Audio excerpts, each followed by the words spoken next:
more, and we are walking into the dens and the hills and the difficult conditions of the community networks all over the world.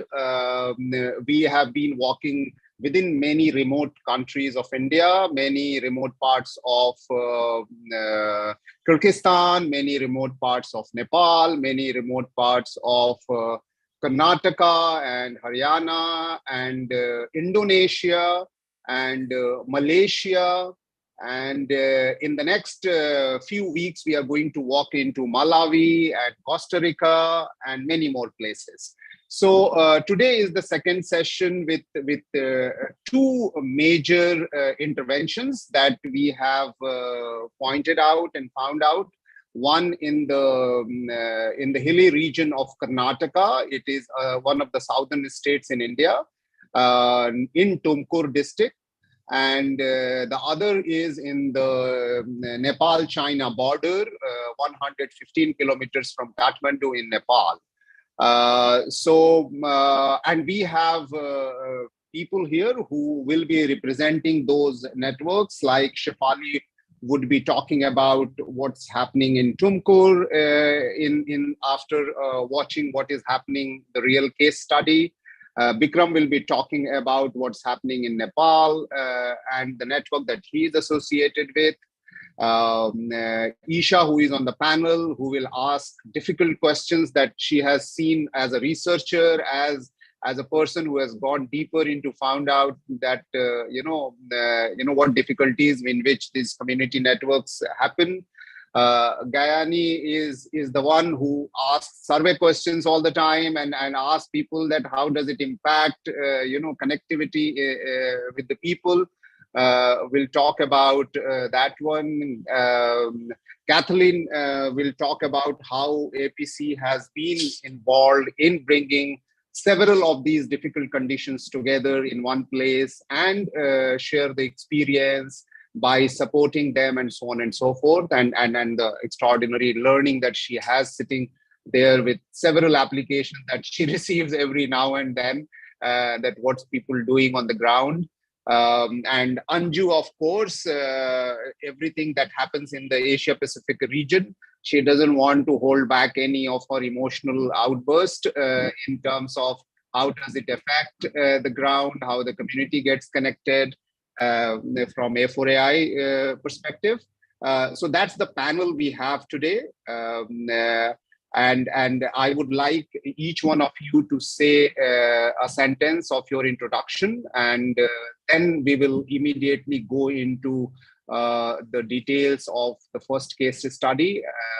And I'm yet to tell you which one will be the first case study, whether it's Nepal or Tumkur. So we start with Kathleen.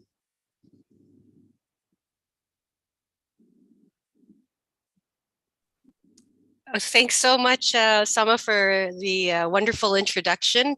Yes, my name is Kathleen Diga. I'm with the Association for Progressive Communications. And as Osama alluded to, it is a group that have been working intensively with community networks under what we call the Local Networks Initiative. It really is, in summary, a collective effort with members of the APC, Rhizomatica, and many partnerships with people and organizations across the global South, Africa, Asia, and Latin America, Caribbean, and many of the people who are on this panel itself. And we do directly support community networks on the ground and contribute to the enabling ecosystem so that community networks can thrive and flourish. So I think that's, in a nutshell, what we do. Thank you. Thanks, Kathleen, and you will be delighted to see what your support has done wonders in Tumkur in a few minutes. Yes, Anju. Great, thank you. Thank you, Osama, and also the community network family, I would say. I'm excited to be here. So my name is Anju, and I work for the Alliance for Affordable Internet, which is an initiative of the World Wide Web Foundation. Many of you are probably not familiar with A4AI. We are an Alliance for Affordable Internet, and we continue to advocate on meaningful connectivity and affordability for low and middle income countries. We work on policies, regulatory frameworks. We do a lot of work on digital inclusion, and we support digital gender divide like strategies and also policies. And we also encourage and advocate on community networks, public Wi-Fi, open, safe, and secure internet. And we're excited to be supporting Osama and his team because they've been amazing. I have to say that, you know, they are the ones who walk the talk, and I really appreciate them. And I've learned so much from them because I'm not an expert on community networks, but we're always here to happy to support in terms of policy and regulatory frameworks. Thank you. Thanks, Anju, and be there even if you are in a remote area. We don't want to lose you in the next 1 hour, 1.5 hours or so. So the next I would invite to introduce yourself is Isha Suri. Hi, thanks, Osama. I'm Isha Suri. I work with Center for Internet and Society, and I largely look at telecom and technology policy with and we work closely with APC for the past 1.5 years. And I must say, it's good. Osama's been on my panels for the past 4 years, whenever we would talk about community networks, rural digital divide, and what I famously call the connectivity conundrum in India largely and the Asia Pacific. So my initiation into community networks in a way was with the sort of work that DEF has been doing. So it's really a pleasure to be here. As I said, I'm really enthused by the connectivity conundrum that this country offers and this region offers. On one hand, we keep talking about the rising numbers of internet subscribers in India, but there is another India which lives in the buffer zone largely, right? Which still doesn't know what meaningful connectivity is. And I think right now the challenge is, for me, from connectivity to meaningful connectivity. And I've been, just as Osama says, trying to make some noise, hoping to catch some attention by various stakeholders in the ecosystem, regulators and policymakers being one of the key stakeholders. But also, I think there is a long way to go in terms of awareness within various stakeholders, and hope to do that and hope to learn a lot of new things out here. So really excited to be here with this largely women-led panel. I think that's always going to be a novelty. I hope that also at some point during this journey of ours gets to be more mainstreamed. But yeah, thank you. Thank you very much. I mean, let me reveal the secret that I always feel more strengthened and supported when there are more women around us. So it is not. I'm not feeling insecure at all. Just being two of us, being male here at all, and community network, especially in our case, we have been seeing that women are more involved in our journey of community networks. So, which is great. And Isha, I want to thank you for using the word buffer zone. And it's literally buffering zone that our community is always buffering. You know, when the data will be downloaded, when the connectivity will work. But thank you for highlighting that in your introduction. Can I go to Gayani? Yes, absolutely. Hi, everyone. My name is Gayani Hurude. I work at Learn Asia. So we're a think tank that works at the nexus of economics, technology, and policy, which is a lot of the work that I do as well. Based in Sri Lanka, but we work across developing Asia. So India's to Myanmar's to really across the board. I personally do work on access to services to the poor broadly, looking at internet connectivity, but also looking at the internet as a means of getting people access to education, work, and so on. And recently, I'm sure you must have heard, Sri Lanka is in the midst of an economic crisis. So a lot of the work that we do right now is also looking at social safety nets in Sri Lanka and what that means. And that sort of shifted our way of thinking in terms of how, we get communities involved and whatnot as well. So really excited to be here. Community networks is honestly relatively new in the area of work that we've done. We've been looking at connectivity more broadly, but we've done some really exciting work with APC over the past year or so. So really happy to be here and really happy to learn from you all. Thank you, Ani. And I also want to, mention here that in this situation when Sri Lanka is passing through a very difficult time, we all have solidarity with all the friends that they are there in Sri Lanka in this difficult time. And I have been talking to many of our friends, as you know, that, DF has been active in Sri Lanka since beginning. And feel very supported that we all are around for anything that we can do, beyond our what you call as digital relationship or digital domain-based relationship. Yeah. I will go to Shefali now. So I kept both of you who are left as part of the case. That's the reason I am coming last to both of you. Shefali, please introduce yourself and also the network that you represent. Hi guys, so I'm Shefali and I've been basically interested in working with different communities and how they can adopt technology and make technology more contextual to their use in a certain sense. And the network I come from is this place called Tumkur, which is like 70 kilometers from Bangalore. And near Tumkur, there is these 5 villages where we have set up the community network. And so like it's a place where you probably would go like far away to get an OTP, or you won't have a network. Even if you can't do phone calls or something like that. And there are different sort of villages there. So there is like a upper caste village, there is a lower caste village, and we have set up community networks in both of them. So for us, community network is not just about like the technology or the internet that we are giving, but also looking at the nuances that are coming up with setting up that technology there. So how is like patriarchy playing a role in technology, or like how is caste kind of, if we are not mindful of it, then like technology is also making that valley more deeper in a certain sense.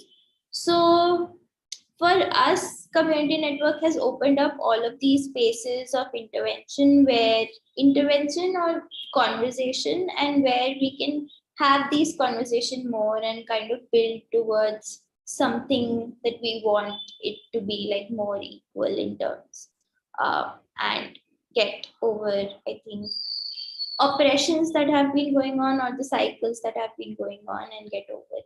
So yeah.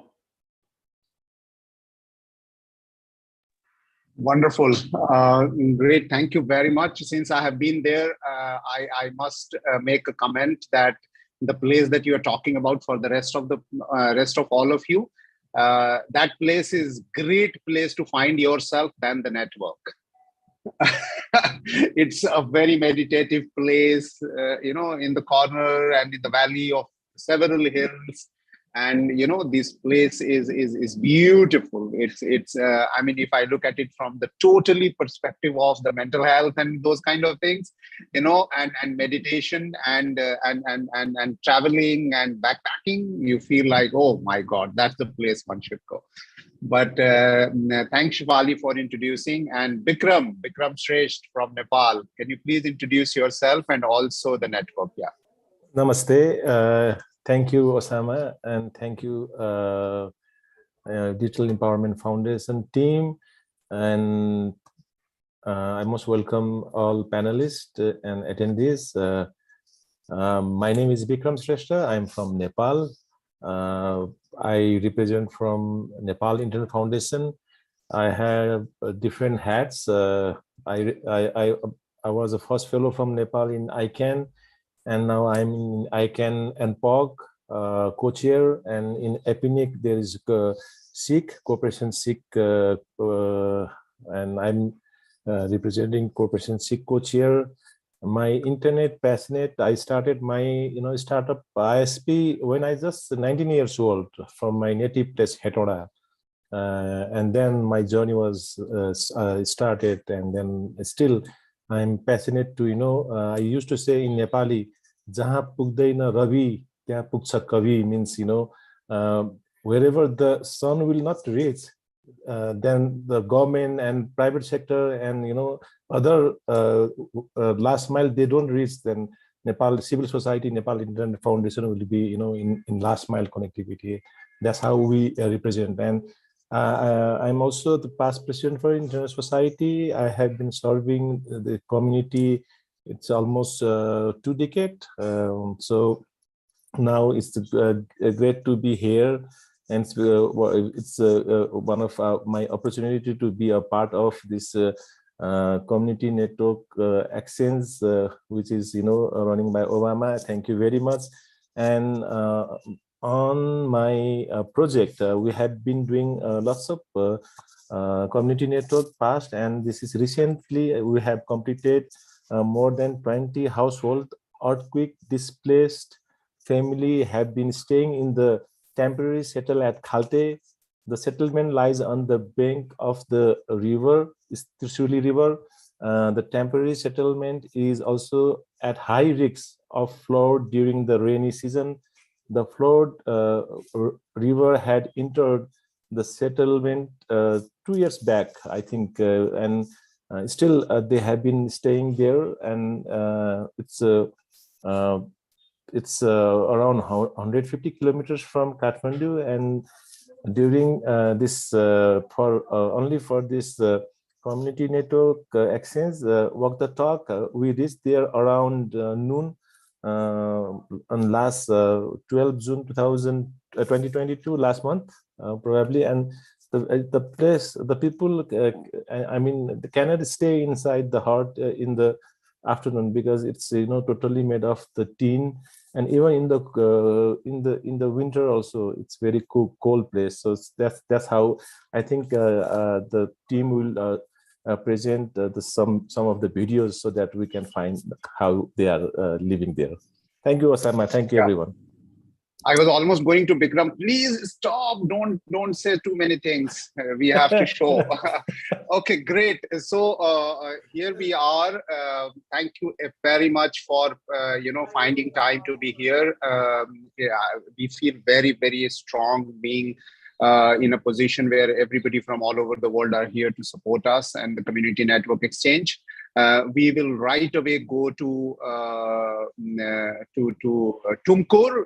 We are planning to show Tumkur first, and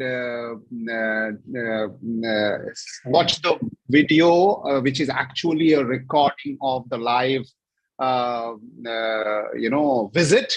In this case, in most of the other cases, I have been doing Zoom video and walking the talk with the video, with the camera in the ground.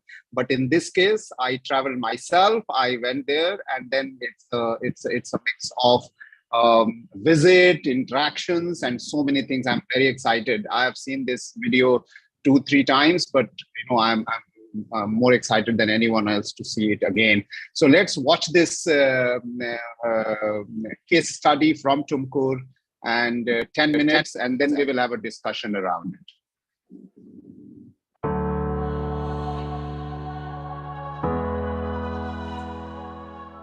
So this wall is basically the screen. Yeah. Oh. So we're creating a space around this wall. So this is the cinema scope, huh? And this is like an amphitheater. You can sit around. So these are all like it's like sitting spaces.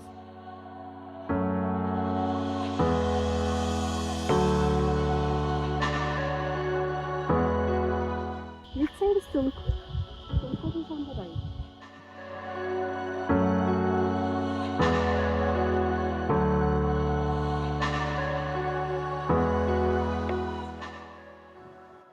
know that rocky parts, and there is a flat part. Yes. On top of that, there is a flat roof building. Yeah. Then there is a small little antenna that I can see.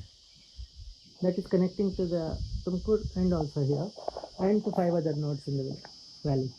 Okay. So the hill is also broadcasting to other part of the villages. Yeah, and also to the local village on top of the hill. Okay. So that's why the mesh is interesting. Technology is not the end of it; it's just the beginning. Because the society around, how they see a girl sit in front of a monitor and do, why they don't have smartphones, all that will start. And then how do you kind of come together to create a teamwork? Because if they want to participate in a gig, right, they should have multiple complementary skills. And it could be on the network. So one of the things that we do is how can gig offerings be taken up by those girls? It's not like a physical thing. It could be one in this village, one in that, but you could still be on the same, like a mesh platform. So Captive Portal as a platform, just something that we're looking at. My God, this is such an electrified house. It's an electromagnetic house. Huh? It's electromagnetic house. Yeah. This is your server room, right? And Manoj, you are the person who... He is Sanket. Yeah. Sanket, sorry. What are you doing? Nothing. I'm just setting it up. Setting up the space here. Very hard to find curtains. It is actually an electromagnetic curtain. So it's nice to have a bed around the network, right? And you have a cat and you have a dog. And so for all practical purpose, you are actually saying that, listen, internet and wire and technology is not only life. They are around life. Oh, right. Yeah. They make life.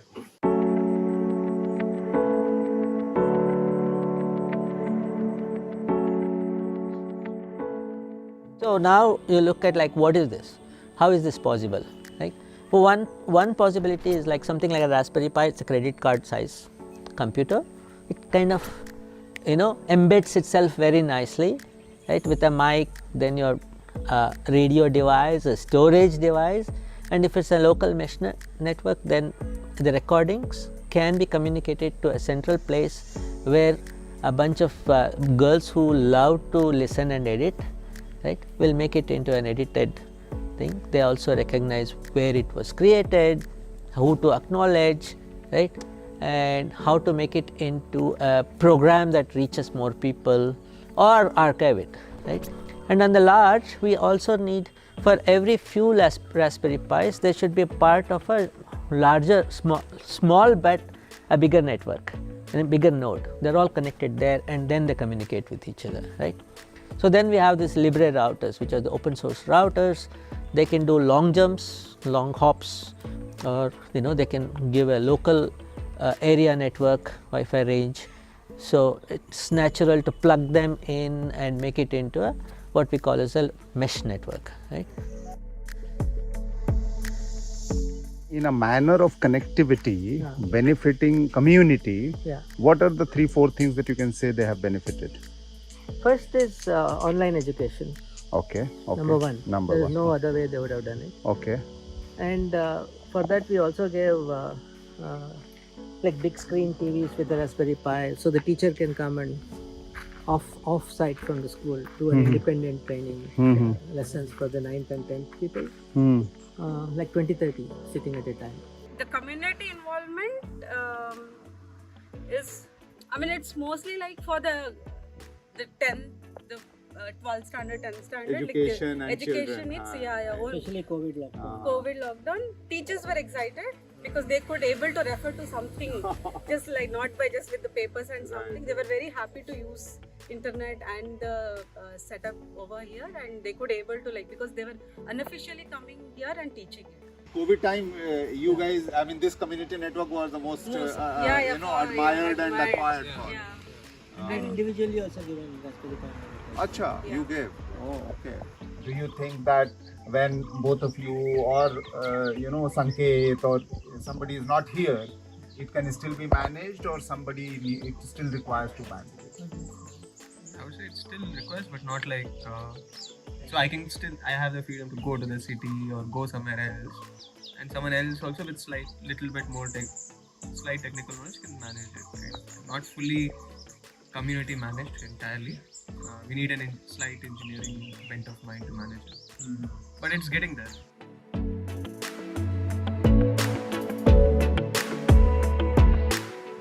अभी आप सुनने वाले हैं अपना भी एक radio रंग radio ला ला ला ला ला ला ला.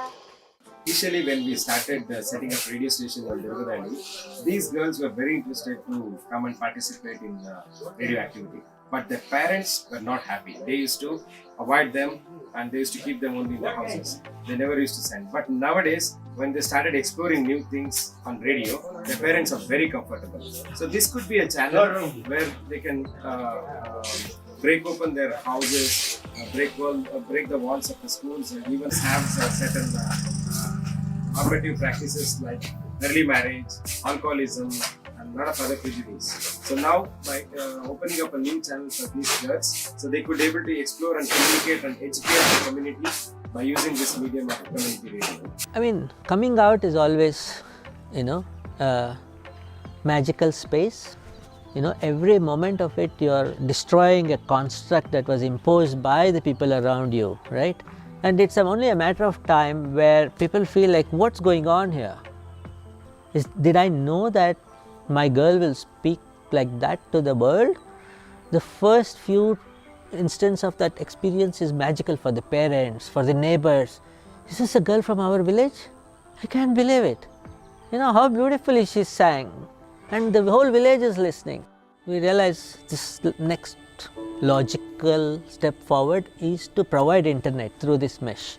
What we did was an exploration of sorts, and now it's grounded us also in seeing like how everybody together can be brought back, into a space of experimentation without it necessarily having to be a school-based, a government-based, startup-based. It's still a community-owned activity, right? It's still a cow mesh, community-owned wireless mesh.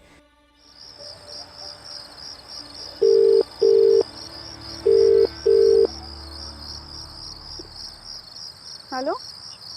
Hi, Shalini. So here the internet is working 4 Mbps. I can read ED Hills. Where is Sanket? Sanket is still fiddling with the same cables. What is the alignment thing you're getting? 72. That is Durgali one, no? Durgali one. Durgali you got. So No, it says DD Hills. No, you are using the. We have two antennas, no? Is it W line 1 or 2? 1.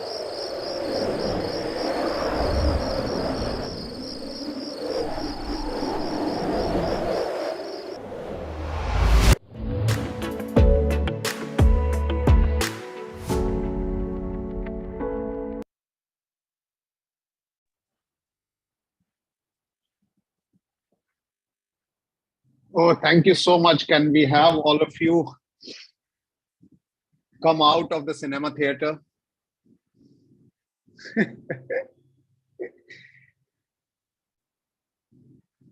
So I would ask first, Kathleen. Kathleen, what's your first reaction?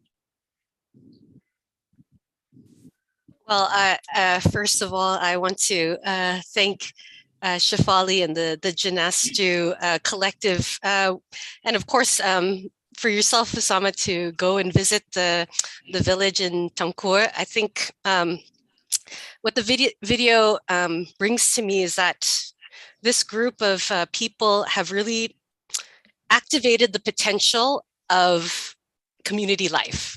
That is what I took out of the video, in the sense that there were various components that are enabling communities to be involved. So I think whether it's like mobilizing moments or instances where the community can come together, you could see that in the video. I know that by supporting this project, we've also seen like Anthill hacks and various festivals. Well, you see the Janastu collective using the community network as a mode of mobilizing community members together.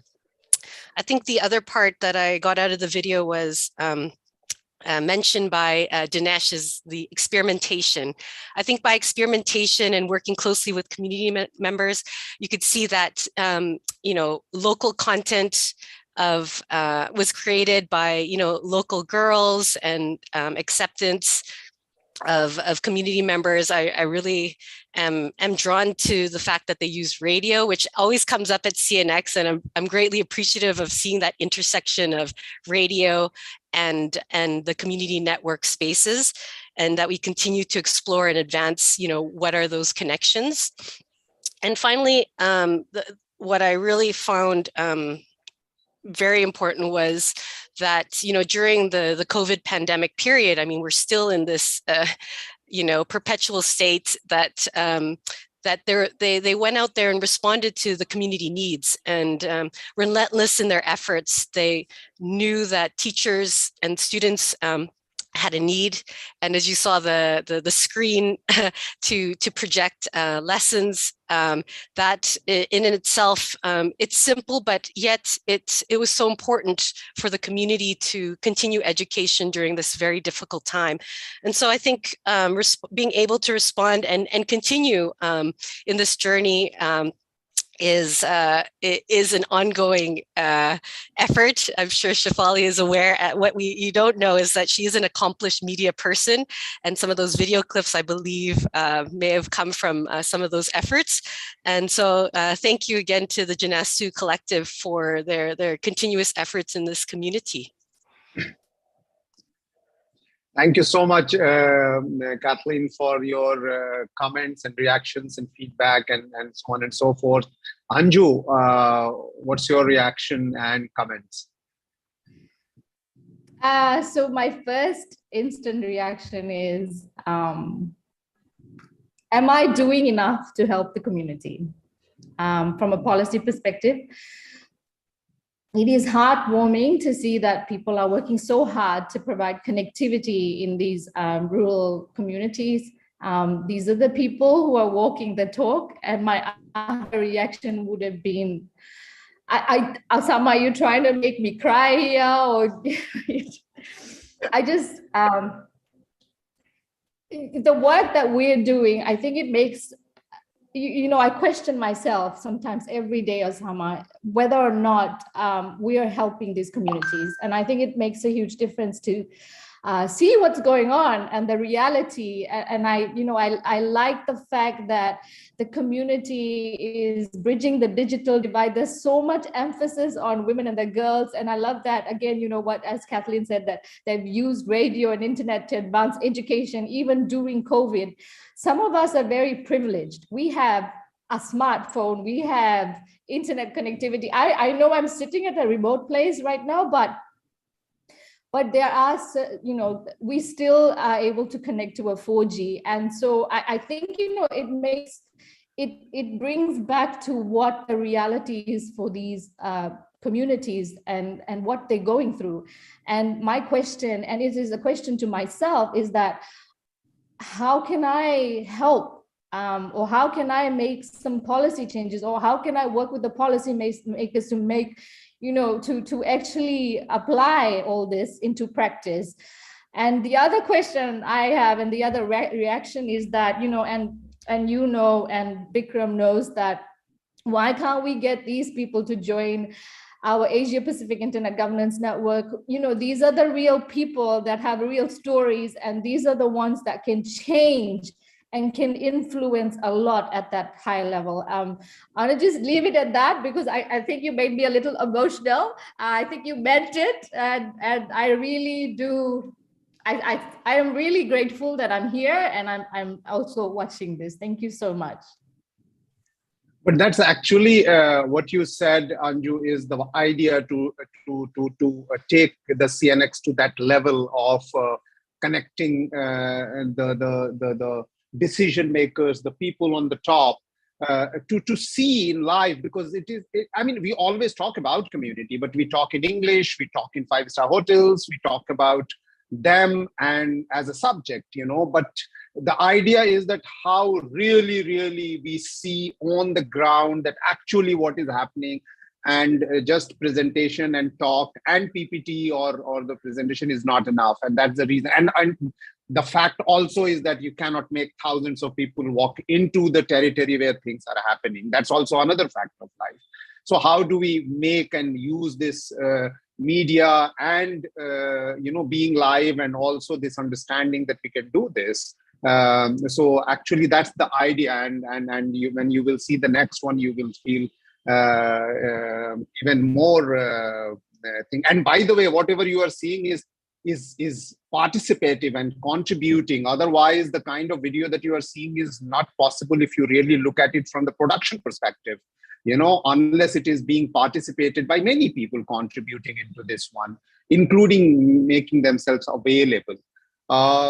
So I'll go to Isha, since she travels to those places and have been. Let's hear her out. Thank you, Sama. Thanks, Shefali. I think my first reaction was, what a beautiful slice of life sort of a video, right? These are the invisible, unheard voices for a lot of us who even claim to be not the ivory tower policy makers. Like, I'd like to believe that I am more connected to the ground reality than maybe someone who doesn't travel to these places, as Sama puts it. So to that end, I think it was really an eye opener and commendable efforts that are being put in to really bridge the divide and get them online, as we like to put it. And to me, when I started working in community networks, I've always seen them as an alternate model, yes, or it can be this small piece of the puzzle where we really bring everybody out of this buffering zone, because I think that has to be the eventual and the ultimate goal. And to me, there is still a long way for us to get there. The second thing, I think, in which Shefali also pointed out, where she sort of brought in, is something we all talk about, even when we talk about the urban internet spaces, is how a lot of offline biases get mimicked into the online spaces, be it patriarchy, be it your caste atrocities, gender digital divide. Now, when we look at gender divide, it's not only in our digital spaces, but also in our offline spaces. And as the Janastu team pointed out, the only way for us to be breaking those shackles is to be talking about them, and be giving them an experience or a taste of how things could be different. Exposure, connecting them to the larger world, and breaking these social barriers. And I think I was extremely proud how they've not lost touch with the reality. A lot of times I feel that we also, as a civil society people, we tend to forget that there is always a socio-cultural context within which we have to place these conversations. You cannot go back and tell them, but hey, this is what you need to do. For us to be able to breaking those mindsets, you have to understand where they are coming from, and then traverse that journey in the socio-cultural context that fits them the best. And the third thing that I really feel is, we have to collectively find a way to bridge this, to give them a seat at the table. Even at ICANN, when Vikram was mentioning, we keep talking about bridging language digital divide. There is a plethora of local content that is being created. I think that is, and if we really need to bring the next billion online, the one thing that we need to also be talking about, how to break this linguistic barrier that exists at these regional and international internet governance forums. And that is only possible when you have adequate and diverse representation from each one of these spaces. And I think it's about time we also start talking about each of these things. So yeah, but again, commendable effort, and thank you, really. This is really, really an eye-opener. Thanks.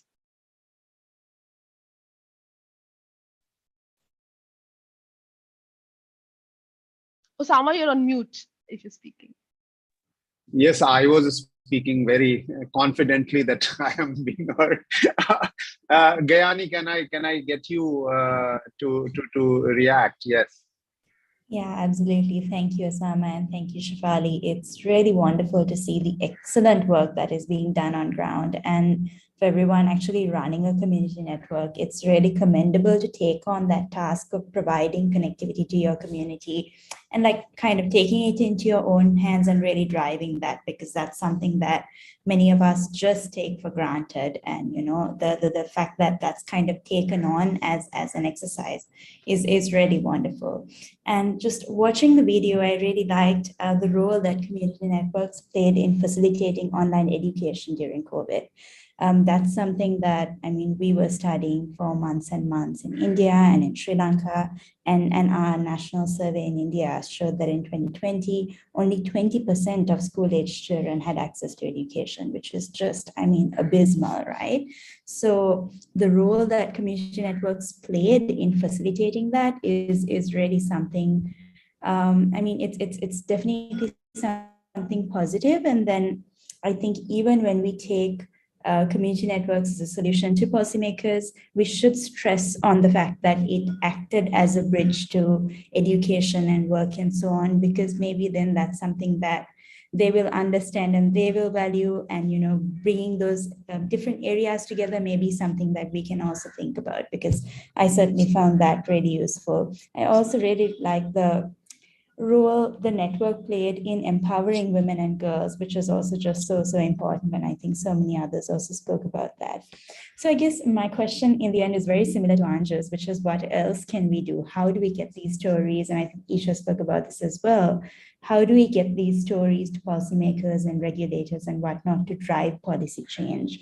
We definitely do need to give them the numbers and whatnot, which always certainly our regulators keep on asking for. But I think bringing these human stories and videos, and definitely even getting people running community networks, getting those stories to the policymakers and regulators, I think is so important. And whatever role that we can play in facilitating that, we'll be happy to do.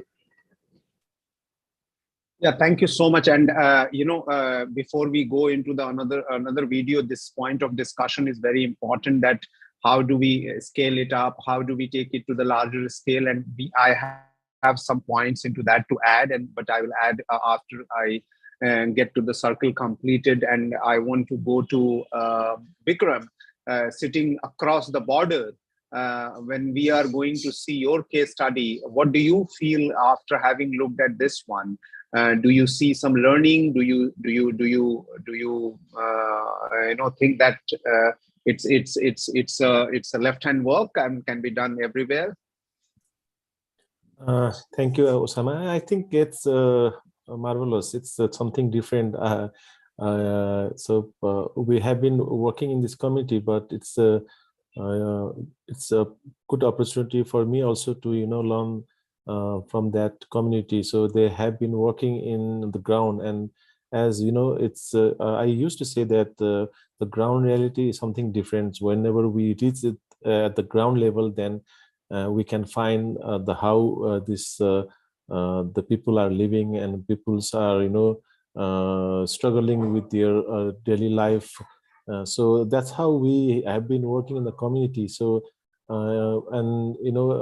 while seeing that video, so there is lots of wire was hanging on the sides. That's something different I saw, and so it's a wonderful experience for me, Osama. Thank you.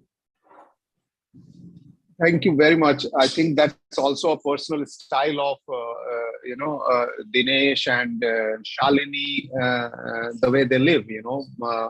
I think many people who work in the electricity department, where the radars are going, where all the electricity is going on, if you go and touch them, you will get a current.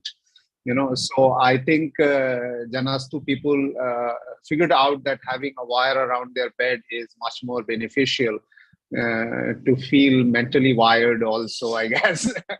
But jokes apart, Shafali, I would, since you are sitting in the middle of everything that is happening, I would ask you with a question apart from because I don't have to ask the feedback on the video.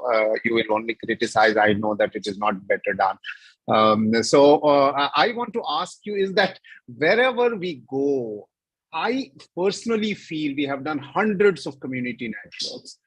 I still feel, and I really need to understand from you, is that even in community networks, it is a top-down effort. We have to take that extra step by some motivated and influenced people to take it to the community and involve the community and motivate the community to be part of it, and so on and so forth. What can be done to make it a natural adaptation formula, like a lab, like a maker space, or like a experimentation where everybody is free to go and experiment and do things themselves? I mean, do you have some insight into that one? I would not say that I have insight into community mobilization and how it can come up bottom up. But like for me, it has been a process. Like in general, it has been a process where community network for now has opened up that space for us to have that conversation with the community. So even though effort right now is coming from our side that we want to do this, we want to do that, but now in general, like in Antil Hacks, we kind of also did that with the community, brought some people from outside, but there were all of the village people also there. And we did this cooking exercise, or we kind of provided them the space to come do things with us. There were like craft workshops, there were something as simple as like little children kind of playing around where the activities were happening. There was a pigment making workshop, natural color workshop, biodiversity walks. So honestly, for me, when you provide people the space and once they start owning the space, they are at a point where they would themselves come forward and say, okay, I want to use this space for something like this. And to build that confidence in them for them to have that agency, it is very important. So, like, honestly, like if you think of it in terms of space and people coming together in that space and doing things for themselves, then it all starts making sense. Then it doesn't look like an effort. Exactly. So like even recently we kind of we were part of this feminist tech playground where we kind of realized that how can we make, like, even if we are saying something, what is the community understanding and how we can have those translations like happen, like maybe we are at different level. And then we just realized that sometimes you just have to let be and like things to take their own course. So it is a time taking process, but I think if there is that agency given to people, then it starts happening on its own. So what I'm hearing from you and some of the realization is that community network or alternative network is not an alternative to just connectivity, like the way connectivity reach to the people as a consumer product. We go and buy the connectivity. It's not an alternative to that. It is actually an approach. It is actually an adaptation methodological approach. And how do you use, for example, your village road, or for example, your village chowpal or a community space and things like that. So, when community network goes to a community or gets adapted into a community, it is just not considered only a path to get connected, but it is a path to get, connectivity from the perspective of your caste, culture, religion, ecosystem, habits and language and, heritage and everything else. And that's very, very important. And I'm talking to myself and loudly thinking is that how do you convert that entire thing into a policy mechanism that when you go to a remote area where there is no connectivity, how do you take community network? Because this community network is like an architecture of a hanger which has got all kind of dresses hanging into it, saying that, okay, it keeps the culture in place, it keeps the language in place, it keeps the food in place, it keeps the, diversity in place, and yet get connected, and don't get overwhelmed by the external connectivity or external culture. or also decide how much to connect and how much not to connect, and so on and so forth. So I want to ask this question to Kathleen, since you, of course, get across to many of such things, and of course nobody more than APC would be getting this question of scale up and policy and so on and so forth and things like that. Do you really see that community networks should get into that mode of consumer-oriented alternative to connectivity as a policy? Or do you see that we need to really refine and define community networks as the connectivity which is actually camouflaged with multi-diversity, angle of getting the community connected without being a consumer?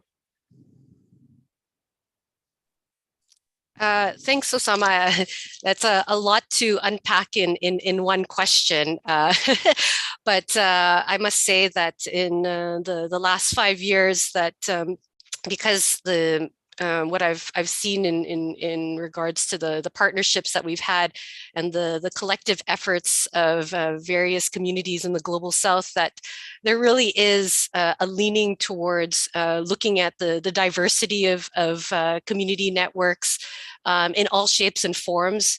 I mean, I think it can, you might find one where it leans more on the social entrepreneurship angle and model that may lean more on a champion that wants to pursue that kind of more consumer oriented aspect that you mentioned. But then you have others that really do want to lean more on the diversity of communities and the as Shefali was describing, really understanding the deep needs of the community members and getting to know that first before moving into the connectivity role, or doing that in parallel. So very difficult one to answer at this point, but I would say that as a middle ground, there is that spectrum that we need to consider, and not necessarily there be a cookie cutter approach that will help to address the digital divide across the Global South. Hope that kind of answers your question, Osama.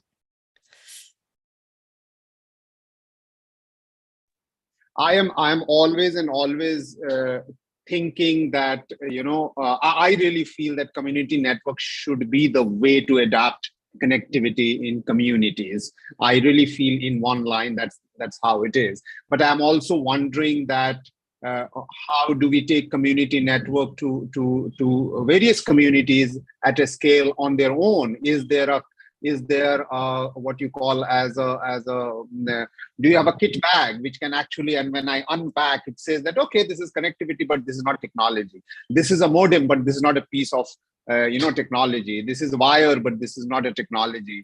These are the small little lights, green and red and all that, but this is not actually a technology. Because I still feel that there is a sense of apprehension among the community, even though they are interested in treating connectivity as a piece of technology that first come to their face. And there is always an apprehension of adaptability or introduction when anything is seen as a technology and not a way of life, or not a cultural thing, or not a, or not a, let's say, piece of decoration on your wall that you can easily see, okay, you like it and you buy it, or you take it, or you make it and you hang it, and there is a linguistic challenges to that, there is a cultural challenges to that, and so on and so forth. Like even in this Janastu thing, when Sanket was saying that there is still a barrier of technological or engineering aspect to which actually becomes a barrier to take the community network very slowly to the community, and it doesn't go immediately. I don't have an answer, but I am just wondering, and most of these places where we are going in remote areas to experiment, we are seeing education or access to education and knowledge and information is the first thing that lures people to get into community networks. When we will go to Bikram's place, we will hear the similar kind of thing. The education and the children and the youngsters are the first linking thing, that everybody wants to adapt it. And if that is so, why can't we have all the schools having a community, a space to build a community network for themselves in their lab or in their why do we call it a computer lab? Why don't we call it a tinkering lab or a Wi-Fi lab or internet lab? I don't know. I mean, I don't have an answer. I'm just blabbering from the perspective of joining the club of Anju, saying that what can we do to make it fast? Isha, do you have any answer to that? Yeah, I was just also going to raise my hand. There are a few things. While I understand the challenges, I mean, and I for one do not advocate having a cookie cutter approach, but I do feel when we talk about scaling up, not having any sort of consistency may prove to be a challenge. I think then we have to very consciously look at how can we engage with the policymakers and sort of come at have a predictable mechanism in place. And by that, I don't mean that we need to rob communities of their agency at all. I do feel it is very, very imperative to sort of let the community decide how they want to take this forward. But at the same time, acknowledge the scaling up issues that arise by virtue of that, and then decide how we want to address this problem. I think I'm also just trying to I'm just trying to lay out the problem as I see it when we try to talk to policymakers about community networks and how this can be done better. Secondly, and especially after the COVID pandemic, and also before that, we do realize that, access to internet has really become imperative to lead a meaningful life. There is no really other way that even with the Supreme Court sort of understanding that right to internet access is a fundamental right. So when these and the government or the digital infrastructure not reaching each one of these remote areas in the country is at some level, I feel, denying them their access to a meaningful life. So what do we do then there? How do we bridge this digital divide? Because I do feel we are beyond that point to question and debate whether we need to do it or not. We do need to do it. I mean, there is a barrier to access. So in amidst that, do we feel that CN's community networks could potentially be a solution till such time that government is able to facilitate a meaningful infrastructure? Can the community and the state work in tandem and come at a solution? So I think that it definitely becomes a big issue to scaling up. And that's something I think I keep asking also people who work in the space, is that how do we scale this up? As Usama says, there are umpteen and great efforts that are taking place, but fact of the matter is that DOT and the government of India is still unaware half the time. You are telling them that this is happening, or during the COVID pandemic, it was actually these communities that ensured that students were getting right to education. I mean, your access to health was also at some point impacted. So then how do we address that? And again, as I said, I do not at any point advocate robbing the communities of their agency to decide for themselves. Having said that, how do we scale this up? Because a consistent, predictable sort of a framework is imperative to scale it up. Otherwise, the cacophony just sort of kicks in.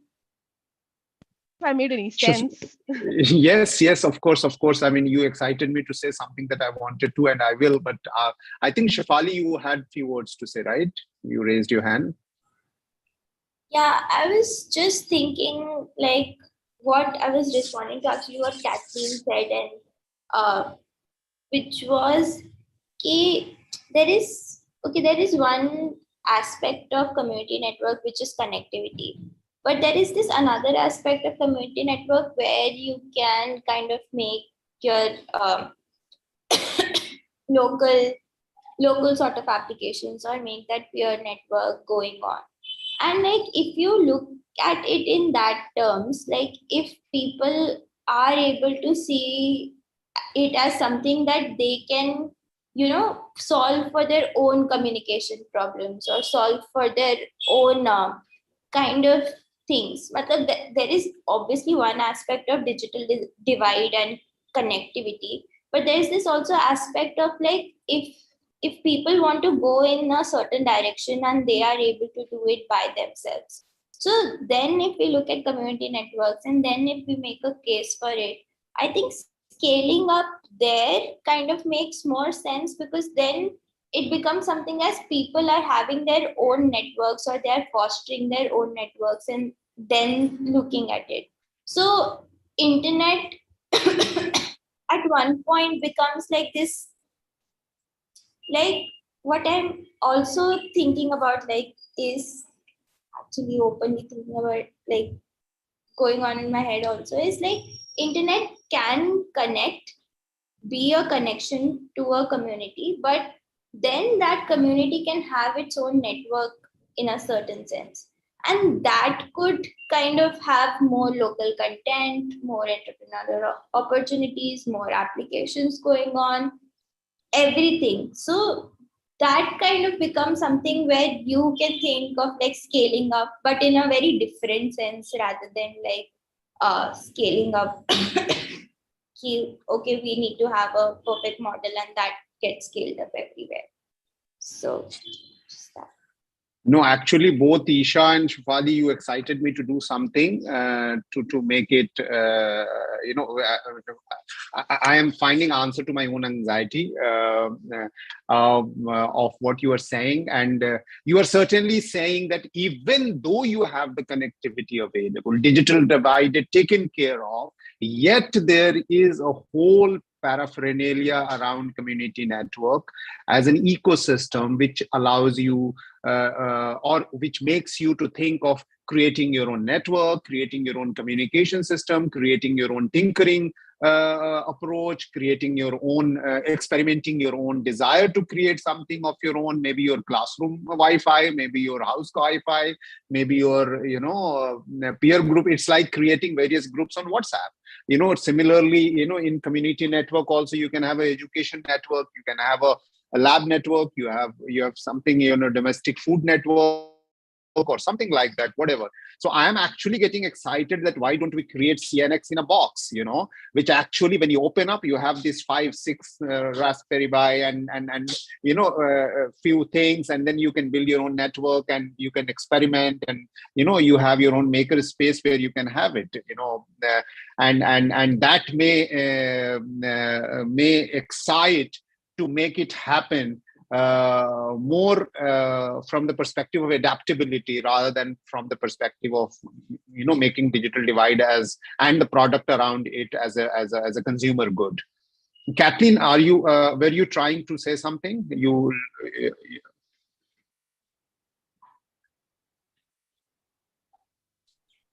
No, I'm just taking notes and okay, loving this conversation. It's really enlightening. Thank you. Okay, great. So I would say that we are heading towards last about 45 minutes or even less time to get into the second case to watch and walk the talk. And now let me take all of you to Nepal, to the border of China, and see what's happening there. Let's walk there aerially and on the ground. So can we have the second interaction? Yeah.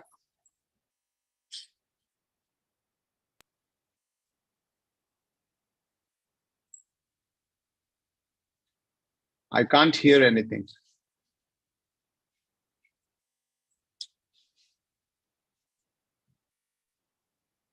Is it me or everybody else? Even I can't hear. Yeah, we can't hear.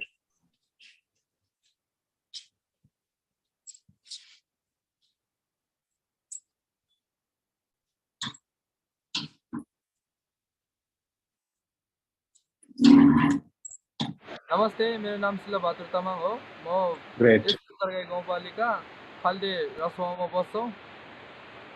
हामीलाई चाहिँ यहाँ नेटको साह्रै समस्या थियो, तर सरहरू आएर हामीलाई नेटहरू जडान गरिदिएको छ। अनलाइन क्लासहरू हुँदाखेरि हामीलाई पहिला प्रशस्त थिएन नेटवर्कहरू, तर अहिले चाहिँ हुँदै आएको छ। We just reached Uttargaya. The place name is Khalte, and this place is around from Kathmandu 115-16 kilometers away, and we are at Uttargaya now, and we just 1.5 an hour before we reached here. So this is Uttargaya, and we can see this board here. We are here, and this is VDC municipality. Rural municipality is nearby the river band is usually. This is usually river. So we had installed community network.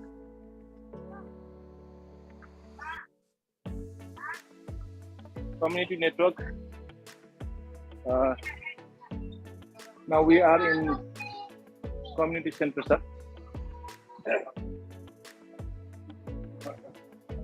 This is community center, and I think Vikas is on the way to the main village. Now I'll explain. This is the first pole where our router is set up. This is the entrance of the village. We can see that. Can you name the village once again? The name of the village is Khalte. Khalte. Khalte, yeah. Tamang society. I think most of them are Tamang. Yes. What is the population of the village? The total population of the village is, I think, more than 600 people. More than 600 people are here. This is the second router we have installed in this pole in the middle of the village. What is the range each router covers? How many people get connected with each router? I think more than 50-60 people are connected here from this router. And what kind of work they do through connectivity? Sir, they most of the students they use for for the study purpose. For the study purpose, and some of the last time we had given one training for internet for women empowerment. So they had some homemade product. I mean handicraft. So they have been promoting that from internet also, sir. Okay. So what is the altitude of this place in comparison to Kathmandu or in general? Compared to Kathmandu, it's lower. But it's lower. Think, okay. Lower compared to Kathmandu, but this is on the way to the China border. Okay. And what is the occupation of the villagers here? Mostly farming or anything else?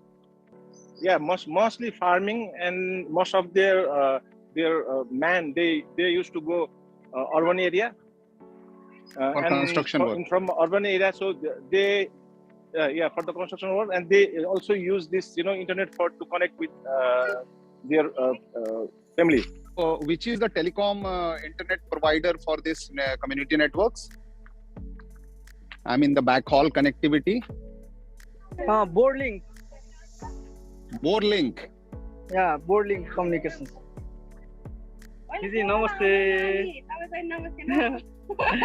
यो लाइभै भइरहेछ, net चलिरहेछ दिदी? Net चलिरहेछ। राम्रै चल्छ। बच्चाहरूले के एजुकेसनको लागि चलाउनुहुन्छ नि? हजुरको नाम भनिदिनुस् न एकचोटि। मेरो नाम सजिना तामाङ। सजिना तामाङ। राम्रोसँग नेटहरु चलिरहेछ? नेट चलिरहेछ। है? कुनै पनि त्यस्तो डिस्टर्बेन्सहरु त आउँदैन अहिलेसम्म? छैन। हो? अनि बच्चाहरूले त्यो कम्प्युटरहरु पनि राखेको छ, त्यो चलाउन जानु भएको छ अहिलेसम्म? आज त पाएको छ। ए गएको छ? हजुर यस्तो फ्री भएको टाइममा पठाइदिनुस् न है। This is the third pole, and they are saying the connectivity is good. Our child is studying in internet online class. They are taking online classes. And now I will show you the fourth pole where we have installed the router. So all the first, second, third, fourth pole is around 200-300 meters. Around 400 meters distance. 400 meters. Okay. Okay. Sir, I have with me team name हजुरको Silabadur. Oh, very good. You can ask questions to Silabadur. He is very interested to study in computer science. Namaste, Silabadur. Namaste. How do you use internet? पढ्नको लागि युजको कहिलेकाहीँ यसको motivate गर्नको लागि पेपरहरू चलाउँछौ धेरै त्यसको पढाइकै लागि मैले नेट चलाउँछु. So he's saying most of the time he used for the study purpose. This is a fourth router, and she is thanking all of us for doing a good thing, providing the Wi-Fi, free Wi-Fi, and she is talking with her loved ones in video calling. She told that it helps their children in education, online education. You said here only you provide internet. So people have mobile phone. What are they use? They use mobile phone for if there is no internet. As for them, sir, before we came here, they use this NTC and NCL 3G. Acha, okay. So in this area, 3G also works. But but it's very difficult. Sometimes it's no 2G or it is very costly, and they are not able to afford for the 3G internet broadband. Okay, and who looks after the network? Have you trained any local person to look after the network or its management or technical problems? We have been providing support from Kathmandu for this project. They are the backbone. I mean, they are the technical, and we had contract with them for if there is any issues, any malfunction, then they have to provide this technical support, and the monitoring also done by that company. What is the distance from Kathmandu? It's 110 kilometers. 110 kilometers. And is this population an indigenous community? Which community is this? Among, I think. This is most of the Tamangs are there. Okay. And they are displaced after earthquake 2015, and now I think they have permanently settled here, but it's temporary settlement. I mean settled. Okay, they have no land rights there. I think they don't have land. This is a government land. Okay. So Bikram, thank you very much. We are saying goodbye.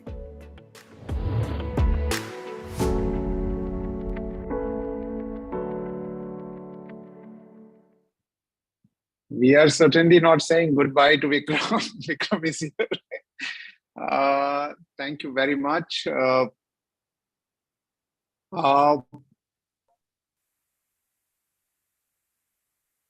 What should I say? Should I ask Anju? What do you say?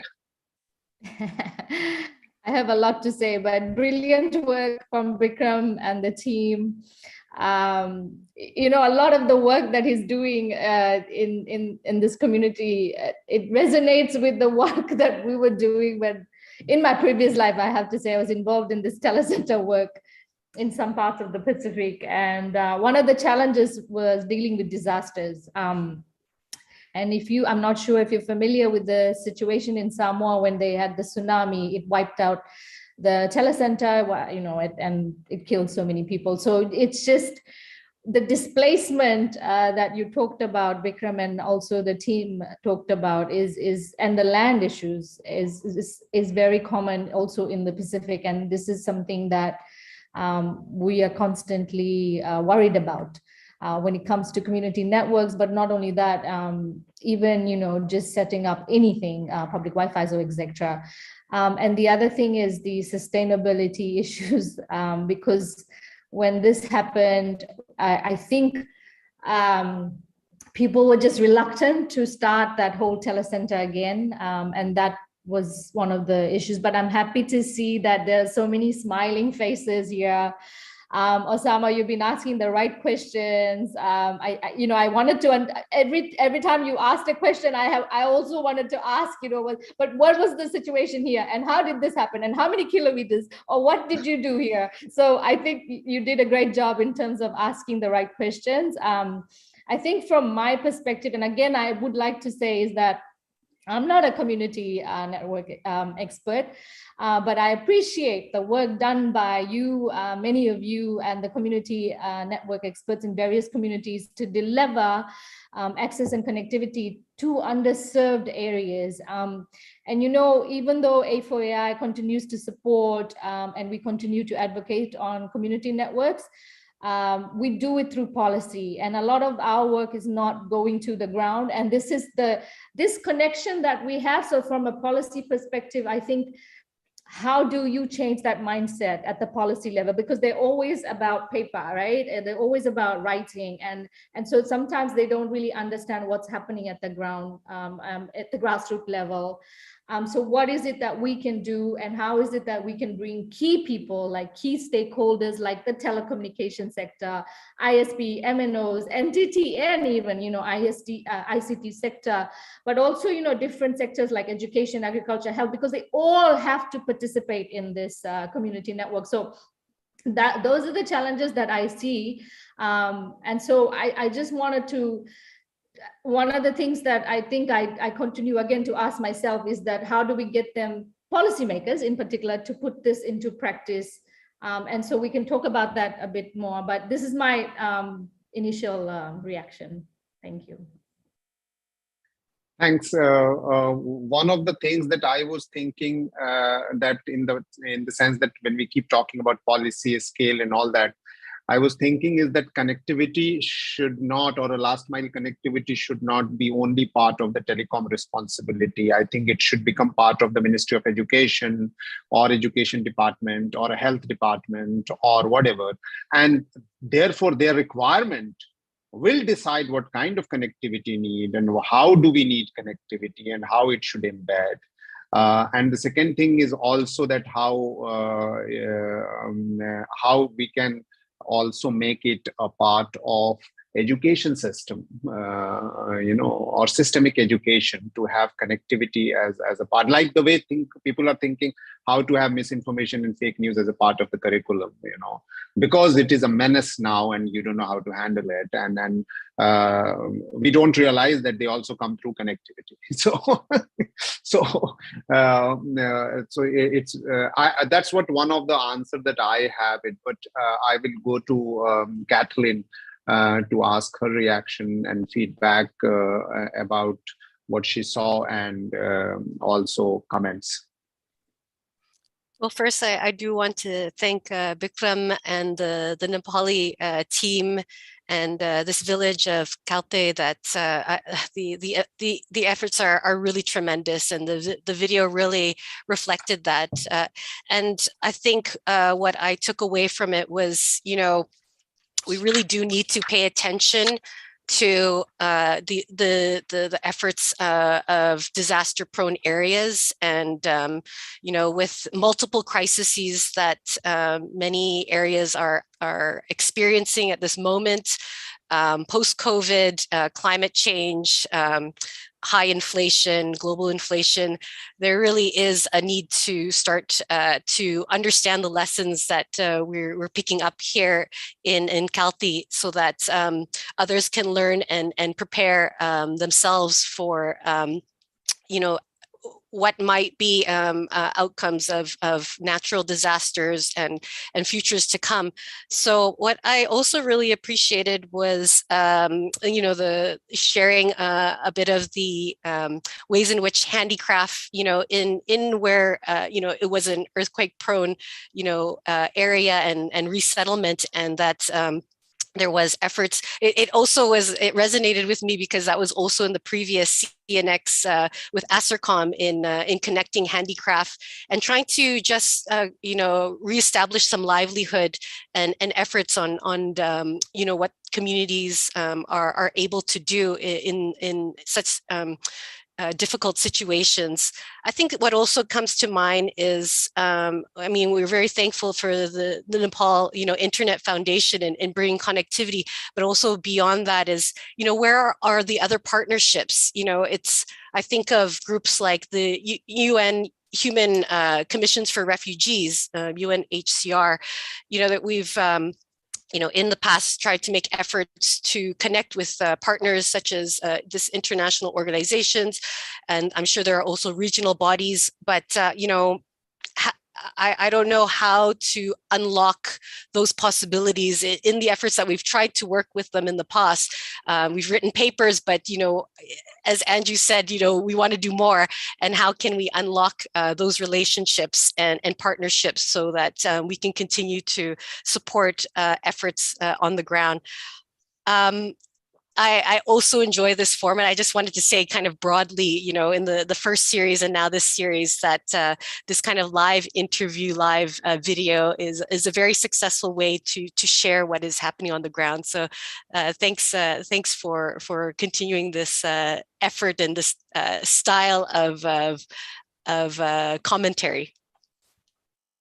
Yeah, thank you very much. We are on the verge of replacing television. Since they have gone rogue.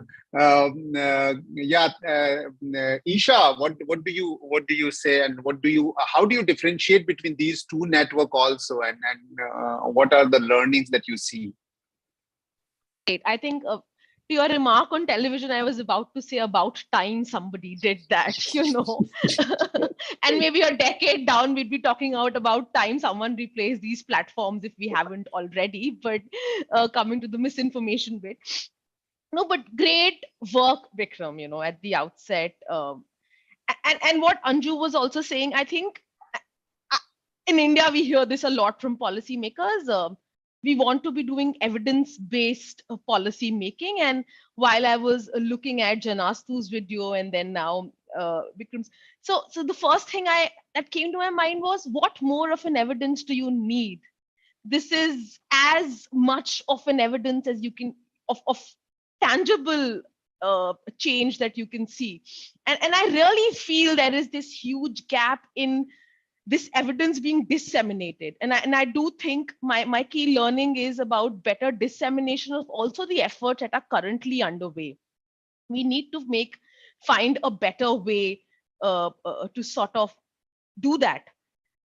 In terms of the point that you raised, Osama, about the difference you see, I think in the first one, the point, what really hit home was about access related issues. But the other thing also, what we sort of don't always realize about connectivity, and in which I always like to emphasize upon, is that access is step one, then there is adoption, usage, and then you take it up to however you want to take it up. And in this second video particularly, I think, you could see people using it for, say, their recreational purposes also, connecting with family. This is something which is so basic for us. We don't think twice about hopping on flights, going on to different continents, and never for once thinking whether we'd be in touch with our loved ones, or whether they'd be worried about our safety or not. And these are something that are so basic that each one of us, at least I am guilty of it, for taking for granted, as much as I'd like to think otherwise. And I think the great sort of unified theme across all of this is how it can really, really bring a difference in terms of, I think education is our only way out of all of this. I mean, all of these things, separate entities, have to come together to ensure that we're able to pass on a more meaningful life to the next generation. I think the work that we do today, we'll see an impact of it in the next decade. I mean, that's what I always say to myself, that any sort of tangible impact of the work that I'm doing now is not going to happen next year. And it should create a better world for the generation that is growing up. They should be more aware about things such as this. They should be more aware about climate change, about displacement, land rights.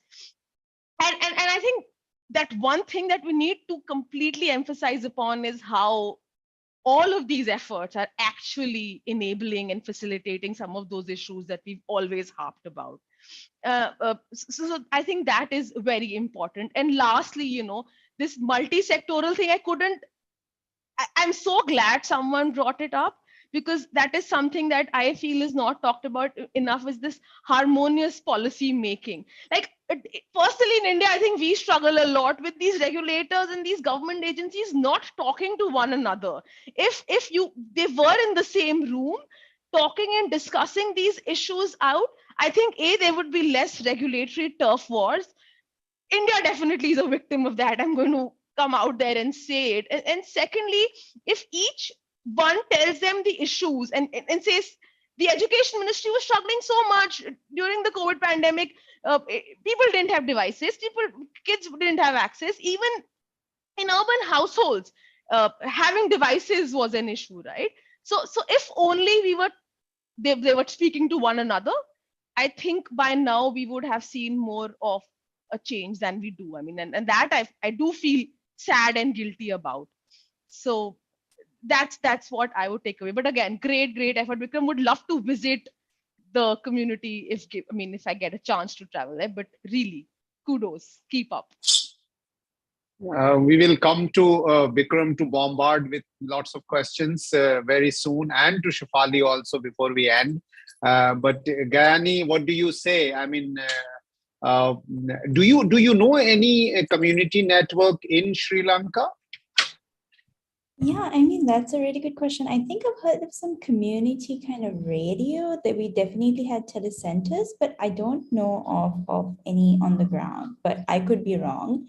And I just could not be fully synced in. So I don't know if anyone else actually knows, feel free to let us know, but not that I know of. Certainly when I went in, when going and talking to the regulator, and talking to the regulator in charge of the specific person in charge of economics and competition, who we generally deal with, he hadn't even heard of community networks. He was like, oh, what is this? Telecom law doesn't allow for these sort of things, but he was intrigued. So I think there is room to kind of grow in that policy engagement space and create a space for it. So from like the demand side, not that I know that they exist, but certainly I know that the regulators and all aren't even kind of aware of the potential, which then really speaks to the need to kind of get everybody on board in terms of different types of stakeholders, trying to show the need by showing all these other different applications, and then kind of getting those things on board. And just to react to the video, Bikram, really like wonderful job. And I think specifically the effort that you're making to create some normalcy in the lives of these people impacted by earthquakes and whatnot is really, really commendable. So just wonderful there. I do have a question because I am a researcher, and I hope this isn't too much of a digression, but are there any mobile or internet-based disaster warning systems that are common in Nepal and other Asian countries? Like in Sri Lanka, I know we have this thing called Dune, which is essentially it uses cell broadcasting. Couple of questions that I was wondering. One, is it common in Nepal and other kind of countries where earthquakes are quite prone? And if yes, are community networks also a part of the, like, are they also part of this network where people who are on community networks can receive these emergency warnings? Was just curious to find out. I think during earthquake, after earthquake, we saw lots of NGO, INGO, even UN. They had brought in Nepal, and they put all the equipments are in the airport area, in the side of the airport during that time, and we are also in connect with them, and we have been providing them support, for the technical as well as operational aspects during that COVID time. And for your information, the major issue was during that COVID was power issue, the electricity, and the electricity is very crucial. So during that time, we don't have much financial support, and we just came up with some sort of, internationally, my friends, they just saying us that whatever support you need, we'll happy to provide you. So that's kind of support we have been, getting from the international level. So during that time, and myself and Bavram was that, we was in Internet Society, and we have been, actively involving in community and society. So, and we found that, the major issue was in power. So is even the big company NTC and NCL and some of the community radio also, they are not able to run their I mean business, or come up with the this because issue was electricity, and the electricity was, if there is no electricity, then there is no connectivity and no the phone rings. And then we suddenly come up with, let's have then portable this generator. So the 10 kVA generator, we because I'm working in bank, and I do have a good connection with the vendors, and one of the vendors I had requested, if you have generator, then please can you provide us. Then frankly saying that we don't have financial in our hand. And then just I talked with the one of the big company in Nepal that's called Omni Group, and I had talked with the Tulhari, his name is Tulhari, and I had requested him to provide 10 generator, 10 kbps generator for us to run this. And we have donated that generator to the NTC, Nepal Telecom, to get up the power, and then we they can just take that generator and run the generator, and then the battery will charge it, and then the BT will up. That kind of support we provided. And during that time also, we 150 plus solar system with small battery, and the people can just charge their mobile. So that kind of service we have provided to our community. And even Nepal police had support us to reach that small kind of that solar system and power backup, and we have sent that to the remote places with the help of Nepal army. So they took that some battery and solar system, and then they delivered to the remote areas, and then the people can just charge their mobile, and then they can talk with their family and friends. So that's how we have been working in the community. But as you said, that in the community network and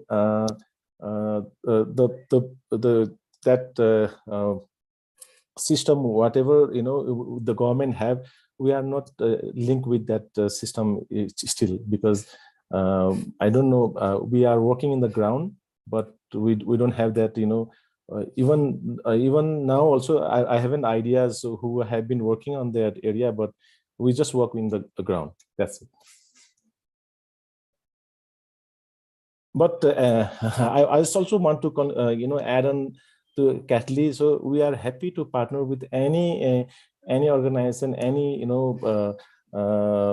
individual person in Nepal, because my passionate is to provide internet to everyone. So as we know that in remote areas, in rural areas, in hilly, in mountains, still we have been working. So I think we will have next year some different kind of community network. We have been already we have just half way we have it is there, but in coming year probably we will have some sort of different kind of community network, and we are going to establish community network, community radio, and podcast kind of system. So that will be, under construction.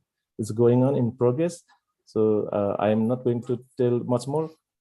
Let's wait for next year. So I wanted to just add to a question of Gyani that, there are a lot of cases related to connectivity and communication in terms of community radio and radio right from ham to many more, including Wi-Fi based radio. But haven't heard many in terms of pure internet in a disaster zone, let's say, access to internet in a disaster zone, except one that I remember that UNHCR had created satellite-based moving vehicle connectivity based in somewhere in Indonesia.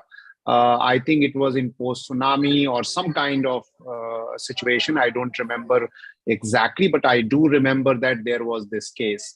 In India, I have found out that how can we have a moving vehicle with satellite connectivity and internet so that it goes from one location to the other. But according to the law, you cannot have connectivity in a moving situation. So to fight that, I was talking to Hughes, who provides satellite, who say that we offer satellite in a box. So you open a box, you open the satellite, put it on your vehicle or the roof of your vehicle. You keep on moving without connectivity, but whenever you want to have connectivity, just stop it so that the geolocation can be mapped. Because without geolocation, they think it's a security issue. But obviously laws need to change, and when the disaster happens, you cannot have disaster somewhere else, and you cannot move, and you can only move and then have the location fixed. But I feel that it is still a solution, because even if you are moving 100 meter, 100 meter and 200 meter, you can keep on moving and stop and have the connectivity and use it. Apparently it's very costly, but that is available. The second thing, I mean, what I wanted to ask Bikram is that, what effort have you made that the connectivity that is made available, the community network that is available in Khalte, is that if you take your hands off, will it still continue to run? And I'm not asking this as a difficult question, but I'm asking more as an apprehensive question, because look at them. I mean, they don't want to not have internet. I mean, I feel feared that if the support is not there, how will they run the connectivity? So what mechanism are you putting in place? Even if not now, are you planning anything? Thank you, Osama. So I think it's very challenging and it's very difficult questions, and it's very difficult me to answer, because I still saying that the sustainability is very challenging for us to run this community network in long run. So that's the main challenging we have been facing. But also I used to say them the community. So we have. First of all, the Khalte, there was no connectivity, and I do have a good connection with the ISPs and NSPs in Nepal, and one of ISP Brolink. They are very near to the Khalte, and that's the place is called Tirsuli. And then it's almost 10 to 12 kilometers to reach the connectivity, and we try to have the wireless first, but after we want to have stable connectivity and resilience connectivity for the community. So we had request them to just pull the cable to fiber cable to there. Then they are a profit making company, so they are not able to provide that fiber connectivity. Then again we came up with we discussed with another ISPs. Then they also they are not able to provide. Then eventually I had one good friend, and we used to go to the APISF event, and then and he was the CTO for that company, and I had talked with him, and then he only just convinced, and then we just paid some sort of the fiber the cost, and then we'll pull that fiber to the Khalte, and they provide that this connectivity. So in this case, we got good connectivity, because of this ISP. They are able to provide that internet to that place. But even in other remote places, there's lots of remote places in Nepal, still they are unconnected. So that's how we have different options. I know I'm from the technical background as well, so I do have a VSAT. There is KU VSAT, there is KA VSAT, there is C-band VSAT, but the VSAT connectivity is compared to fiber and wireless is the latency issues. So that's why we didn't want to have that kind of. But if there is no options, then definitely we'll go for the VSAT. But this Khalte, we are able to connect with the fiber. Then we connected with the fiber connectivity, and then we have a wireless Wi-Fi over there. And then now still, I had made their committee that the VDC chair was the chair for this Uttar Gaya community network. The person who elected from the this publicly their VDC chair, and the chair was that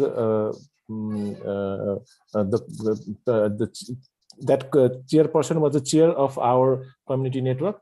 And then there is 4 more persons who is working in that VDC also. And then from the community, we have asked them to contribute for the this community. And then we just have one committee over there, and then that committee, and we had organized one event, and then during that event we have just hand over to that all community network equipments and operation related to them, and then we came back. And we used to say that don't this is your this is only for you, only for the community, for the community, by the community. So that's for the purpose. We are not able to come again and again to support this, but the community has to be run by yourself. That kind of we just ask them to help, and then we have handover. But I don't know, after 1 year we have provided for bandwidth for 1 year. After 1 year, if the community will run themselves, then it's very excellent and good. But if not, then again we have to have some sort of support from a community, or some sort of we have to raise. That's how we have been working in with the community. So we will certainly like to help in that area of what kind of methodology you can have to have the community full ownership in terms of financial, in terms of management, in terms of all those things, and that may require a lot of time. And we are almost on the finish of time. I would like to ask everyone to show their face, and before we end, I would also like one sentence for each one of you to say. And after that, we'll formally finish. But I have a task too, because we have got few questions from local communities saying that why are you guys only talking in English? So I have to brief everything, taking 5-7 minutes I will take after finishing it formally to explain everyone who is watching from the community. We have this, that our broadcast also happens in the community networks, the local community. So they're watching groups. So they are asking that, can you also explain in Hindi? And Jenny must be very angry with me that I didn't summarize everything in Hindi in each session, which we did last time. But she's not saying anything now. I am going to get that flack later. So one sentence from each. I'll start on my screen from clockwise. Isha and Kathleen and Shafali and Gayani and Anju, and then Bikram. Isha first. Yeah, I'll keep it short. One sentence he says. So it'll have to be thank you. Thank you for this opportunity. It was lovely meeting all of you, and I hope we can continue to engage even after this. I think that is very important to have these communication lines going, talking, learning best practices, and emulating them in different geographies. Thank you, Osama. Thank you, DEF, for this opportunity, and all of you for the wonderful work that you're doing. Thank you. And we are not going to leave you. We are going to harass you again and again. Kathleen. Kudos to the DEF team, Osama, and all the panelists for another successful event. Again, it's I mentioned it in the first half that the efforts are relentless, and the local networks initiative and APC will continue to support ground up efforts in whatever way possible to make the linkages and accompaniment that's necessary with community members. And again, thank you for bringing this forum together to have the conversation so that others can be aware and continue to amplify the voice. So thank you. Thanks, Kathleen. And you may have read some of the emails where people are saying that we should extend CNX to African region or include cases from that area. So I think I'm going to bother you to get some names from that side. Shafali. It was really good, like looking at other people, like Vikram's network issues, and also like thinking about your thoughts, because you guys come from very different perspective looking at community networks, and we have a different perspective. So it was nice to just like come together and see what other people are thinking about in the space. So yeah, thanks. Thanks, Anju. How do I start? Thank you for making me cry. No, it was very heartwarming to see the videos, but I know all the work that's happening behind. I don't know all the work that's happening behind, but I can imagine what you are all doing to make this, effortless, and also, to make this a successful community network. I do want to thank the experts here. I honestly enjoyed today's session. Again, like I said, I'm not a community expert, but I really learned from you. And also, it's important for me to understand how I can apply it to policies, but also bringing in this whole multi-stakeholder process that we keep talking about. How do we really make that effort at that policy level? It's always difficult, but I'm sure we'll get there. And I also want to thank Osama and the team. Honestly, you have been doing this for the past how many years? I still remember watching one of your TED Talk show, and you're still one of my favorite champions. And I think, it makes a huge difference when you have leaders who can lead this at the community level. And what Kathleen said, it has to be that bottom-up approach where we don't necessarily see. But so thank you so much. And A4AI, the Web Foundation, will continue to support, and we hope we can be there on site so that I can also experience even the food if possible, and also listen to some of the real stories, even from the kids. I want to do that. I continue to have, community engagement in various places, and what I do is whenever I go to a country, I always want to go beyond. So we also talk to like women who are doing online entrepreneurship, community youth leaders, who go right to the community. So thank you so much for all the work that you're doing, and please keep me involved. I will definitely join the next session because I'm really, really excited. Thank you again. And don't go away. We have to take a photo. Just wait. Pranita is sitting in the middle of my screen. Yes, and say Rahul, thanks to her for bringing all of us, and she's going to click, and before that you can't go, and we still have to hear Gayani and then Vikram. And I just want to say, Rahul ji, hamari Hindi bahut achhi nahi hai, but I hope you can forgive me. Thank you. Yes, Gani, your sentence. Right, so I will keep it quick. Thank you everyone for bringing us together, the enlightening videos, which was just wonderful, and the conversations. Really, really enjoyed it, and hope we can keep working together. Great, Bikram. Yeah, thank you very much, Osama and Foundation team. It's great to meet you all. It's my wonderful opportunity to present whatever we did in past. Still long way to go. There is lots of places in Nepal we have to do, but last mile connection is very challenging, and most of the important thing is sustainability is a challenge for us in Nepal. So that's how can we make that sustainable. That is the challenging. I think we have did lots of other this community network, but still that is someone is running, but some of the is still struggling. So thank you very much, everyone, and hope to meet you all in person. Thank you very much. Thank you very much, and let's all thank Pranita and Jenny for making it happen for all of us effortlessly and so smoothly. Today, even the Murphy's Law didn't apply, so that was really nice. I want to end this session by saying that apparently we don't need ISP, we need ISSP, Internet Social Service Providers. Perhaps. So I think with that aspiration, I formally say that thank you very much, and thank you being here. I hope somebody is taking screenshots of all the photos and posting it.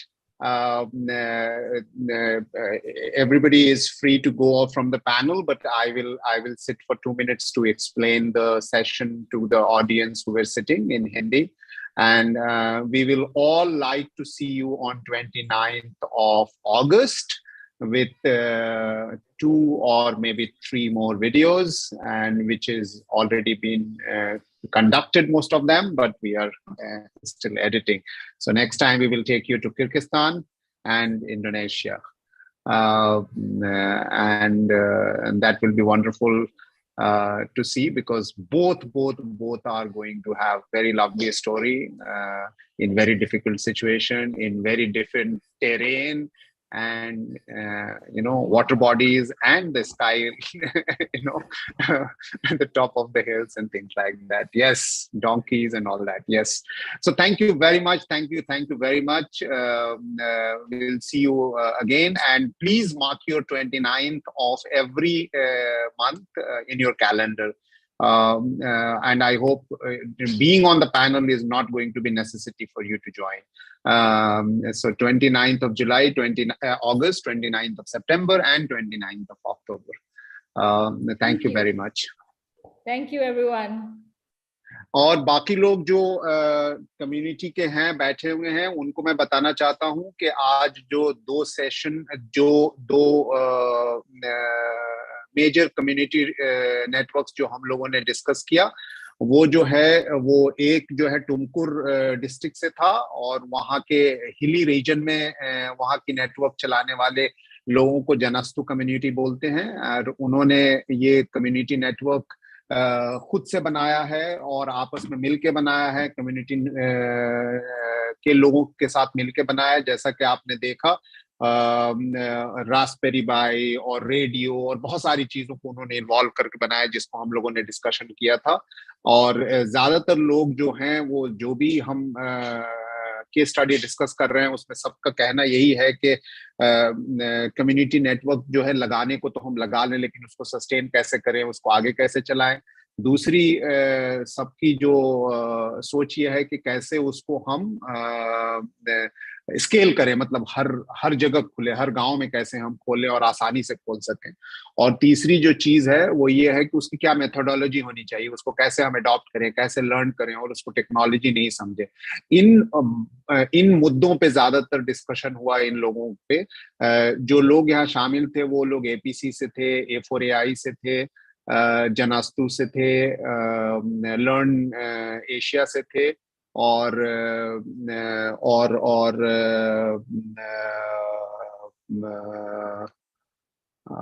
और नेपाल से थे, वहाँ के community network से। और जो आप लोगों ने दूसरी केस स्टडी देखी वो नेपाल से थी, चाइना और नेपाल के बॉर्डर पे, जो ऐसी कम्युनिटी को सर्व करती है जो लोग वहाँ के बहुत मेजर अर्थक्वेक से बहुत तबाह और बर्बाद हो गए थे, और काठमांडू से उठ के और वो पूरी कम्युनिटी चली गई थी एक दूसरी जगह पे जो चाइना और नेपाल के बॉर्डर पे है, खालते गांव में। और वहां उन्होंने कम्युनिटी को सर्व करने के लिए कम्युनिटी नेटवर्क बनाया गया है। जैसा कि आपने देखा कि वहाँ के स्कूल के बच्चे बहुत ज्यादा उसको यूज कर रहे थे, लेकिन वहां भी यही डर है कि कैसे वो सस्टेन होगा 1 साल 2 साल के बाद जब वो प्रोजेक्ट से बाहर हो जाएगा। तो सब जगह यही चल रहा है। तो डिस्कशन ये भी चल रहा है कि कैसे जो है कम्युनिटी नेटवर्क को एक ऐसे टूल बनाया जाए कि उसको सीखना आसान हो, उसको करना आसान हो, जो कि डीएफ हम हर वक्त करता रहता है। और डीएफ ने तकरीबन 200-300 ऐसे नेटवर्क बना रखे हैं, लेकिन ज्यादातर कम्युनिटी नेटवर्क जो हमने बनाए हैं या किसी ने बनाए हैं वो कहीं ना कहीं पूरी तरह से कम्युनिटी उसको एडॉप्ट नहीं कर पाती है, और या ये कह लीजिए कि उसको बहुत लंबा अरसा लगता है शायद एडॉप्ट करने में। तो उसके ऊपर बहुत डिस्कशन चल रहा है, और ये चल रहा है कि कैसे जो है वो कम्युनिटी जो है वो लोकल नेटवर्क को या इंटरनेट को अपनी चौपाल बना ले या अपना अपना एरिया में रखे। सो ये आज का डिस्कशन था। आप थैंक यू वेरी मच कि आप लोगों ने टाइम निकाला और शामिल हुए, और हम अगला सेशन जो है वो 29 अगस्त को करेंगे। Thank you.